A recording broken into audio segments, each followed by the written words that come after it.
શ્રી કૃષ્ણ, જય માતાજી। કેમ છો બધા? તો હું નીકળી ગઈ છે અમદાવાદ જવા માટે દીદીના ઘરે। ચાલો તમને બતાવતો જાઓ, અચાનક જ આપણું નક્કી થઈ ગયું છે।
તો આપણે પહોંચી ગયા છે દીદીના ઘરે અને નાહી ધોઈને ફ્રેશ થઈ ગયા છે અને ગણપતિ દાદાને આરતી પણ કરી લીધી અને દીદીએ મસ્ત ગણપતિ બાપા શણગાર્યા છે। તો જોઈ લઈએ, ધ્રોકડ અને ફૂલ ને સરસ મજાની આરતીની થાળી શણગારી છે।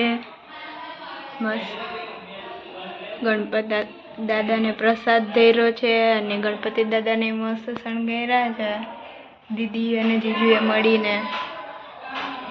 જો તો ખરા બધું ગોતી ગોતીને શણગાર્યા છે તે। હવે કાલથી આપણે પ્રિસા જોડે ધૂમ મચાવવાની છે, તો બન્યા રહેજો વ્લોગમાં, આગળના વ્લોગ જોતા રહેજો।